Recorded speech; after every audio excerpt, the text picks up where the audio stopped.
पति पत्नी की बेड पर की समस्या या काम जीवन की समस्या, इसके बारे में आज बातचीत करते हैं।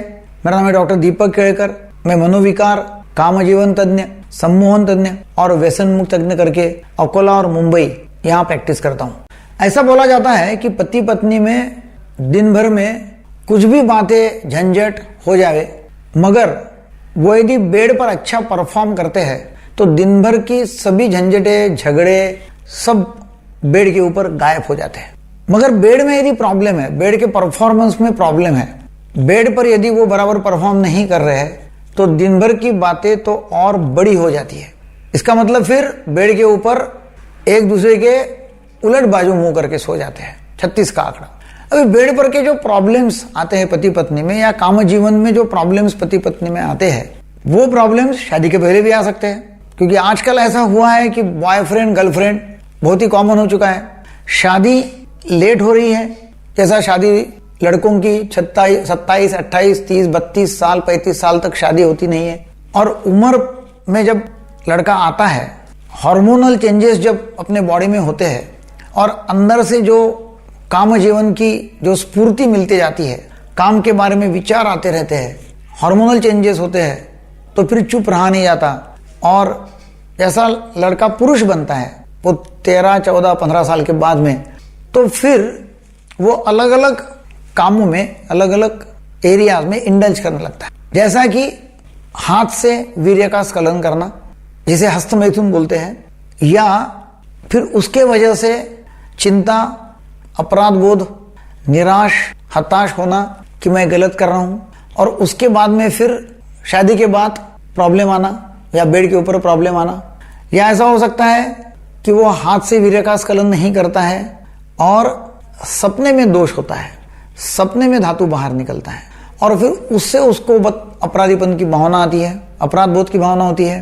अखबार में ऐसे विज्ञापन आते रहते हैं कि बचपन में यदि आपने गलतियां की हो तो हमें मिले, और उनका मतलब ऐसा होता है, गलतियां मतलब कि भाई वीर्य का नाश किया, ब्रह्मचर्य यही जीवन और वीर्यनाश यही मृत्यु, ऐसा आयुर्वेदा में कहा गया है और ऐसी किताबें हैं।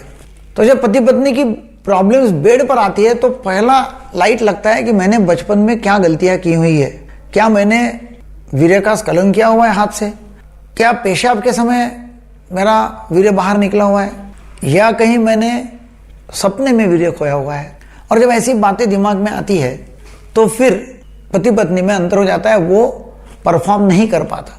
जब परफॉर्म नहीं कर पाता है, तो एक दिन परफॉर्म नहीं कर पाता, दिमाग में ऐसा लगता है लाइट कि अभी क्या होगा, क्या मैं पुरुष नहीं हूं, क्या मैं आदमी में नहीं हूं, मेरी पत्नी क्या बोलेगी, उसके मन में क्या आएगा, कैसा तभी करके वो टाइम पास कर लेगा और फिर कल का इंतजार करेगा कि कल रात को मेरा होगा कि नहीं होगा। रात भर में बराबर सोएगा नहीं, दिन भर में बराबर सोएगा नहीं, और दूसरे दिन भी दिमाग में वो लेके बेड के ऊपर जाएगा कि मेरा आज परफॉर्मेंस ठीक होगा या नहीं होगा।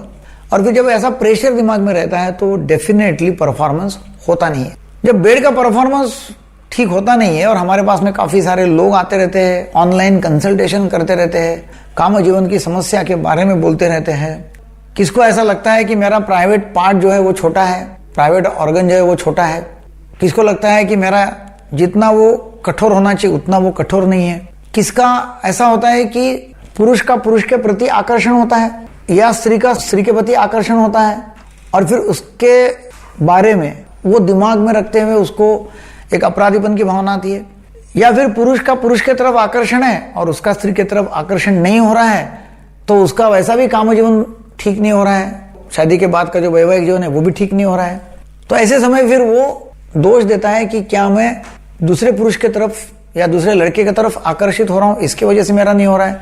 तो वो प्रॉब्लम लेके लोग हमारे पास में आते रहते हैं। ज्यादातर काम जीवन की जो समस्या है, पति पत्नी की जो समस्या है, बॉयफ्रेंड गर्लफ्रेंड की जो समस्या है, वो समस्या ज्यादातर मानसिक होती है। मतलब उसका कारण मानसिक होता है। शारीरिक कारण के मतलब शारीरिक कारण से पति पत्नी की बेड की समस्या ज्यादातर होती नहीं है। और मैं आपको पक्का बताता हूं कि यदि 35 साल के कम उम्र में यदि ये प्रॉब्लम आता है, समझ जाना कि ये साइकोलॉजिकल है, मानसिक है, और उसका कारण, उसका जड़ जो है मानसिक है, वो ढूंढना पड़ेगा कि ऐसा क्यों हो रहा है। क्या टेंशन है, एंग्जाइटी है परफॉर्मेंस के बारे में, या फिर कोई मानसिक बीमारी है, या कोई दवाइयां खा रहा है वो जिसका साइड इफेक्ट जो है कि जिसकी वजह से वो बेड के ऊपर परफॉर्म नहीं कर पा रहा है। फिर कुछ प्रॉब्लम ऐसे होते हैं कि बेड का परफॉर्मेंस करने के लिए प्राइवेट ऑर्गन में कठोरता आती है, मगर स्खलन जो है वो जल्दी हो जाता है। अब वो समझो यदि जल्दी होता है तो ना पुरुष को समाधान होता है ना स्त्री को समाधान होता है, और फिर जब समाधान होता नहीं है फिर दोनों का इंटरेस्ट भी खत्म हो जाता है। जब स्त्री को ऐसा लगता है कि भाई ये सिर्फ उसका स्खलन होने तक ही इंटरेस्ट रखता है और मेरा तो कोई समाधान हुआ ही नहीं है, तो फिर उसका भी इंटरेस्ट धीरे धीरे खत्म हो जाता है। जल्दी स्खलन हो जाना उसको बोलते हैं कि जब काम जीवन में या जब आपका परफॉर्मेंस हो रहा है उसमें दोनों भी खुश होना चाहिए, दोनों का समाधान होना चाहिए, और दोनों में से एक का भी समाधान नहीं हो रहा है तो समझ जाना कि वो जो स्खलन हो रहा है वो जल्दी हो रहा है या शीघ्र हो रहा है। तो वो भी एक प्रॉब्लम है और वो एक हैबिट हो सकती है। मतलब शादी के पहले भी यदि जब हाथ से घर्षण करके वीर्य का स्खलन करने की एक आपको हैबिट बोलो या एक हस्तमैथुन की प्रक्रिया आप करते रहते हैं, तो उसमें यदि जल्दी जल्दी कर लिया तो शादी के पहले से, क्योंकि आप जल्दी कर रहे हो हाथ से और जल्दी स्खलन हो रहा है, तो एक हैबिट बन जाती है जल्दी निकलने की, और वो जल्दी निकलने की हैबिट जो है वो फिर शादी के बाद में भी वही कंटिन्यू रहती है। अब ये सभी के लिए मतलब प्राइवेट ऑर्गन में कठोरता नहीं आना या शीघ्र पतन या जल्दी स्खलन हो जाना, ये दोनों बहुत बड़े प्रॉब्लम है जिसके वजह से उनका जो वैवाहिक जीवन है उसमें बहुत बड़ी समस्या आती है, संघर्ष हो सकता है। उसके लिए हम साइकोथेरेपी मानसोपचार देते हैं, हम काउंसलिंग करते हैं।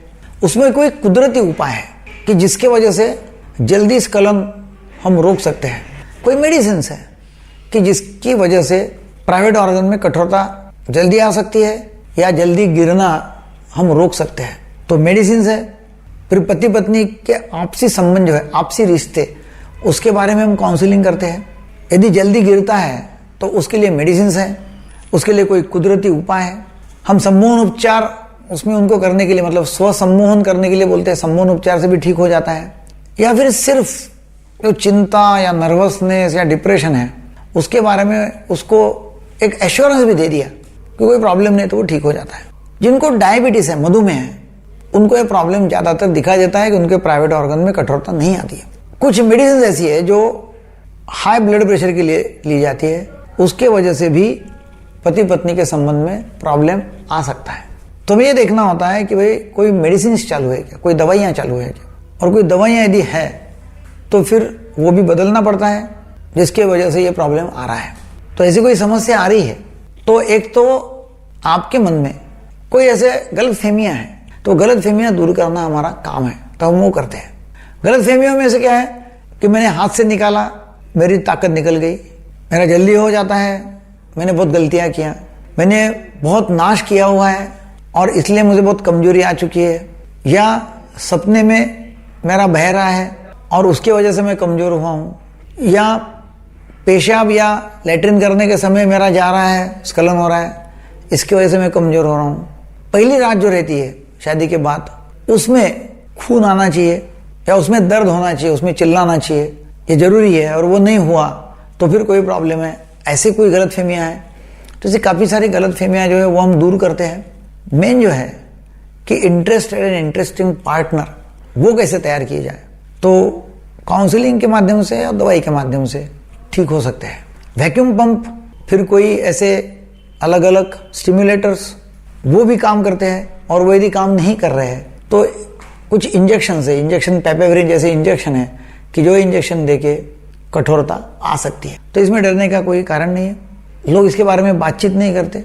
आपको ये वीडियो अच्छा लगा तो जरूर आपके सभी व्हाट्सएप ग्रुप में सभी शादीशुदा लोगों में, शादीशुदा नहीं है तभी भी लोगों को प्रॉब्लम तो है ही, तो उनमें सभी लोगों में वीडियो शेयर करो ताकि गलत फहमियाँ जो लोगों की है वो दूर होके लोग अपना काम जीवन जो है उसमें बहुत आनंद पा सकेंगे, अपना वैवाहिक जीवन बहुत खुश कर सकेंगे, पति पत्नी में संघर्ष कम हो जाएगा और एक बहुत खुशहाल जीवन लोग जिएंगे। Thank you very much.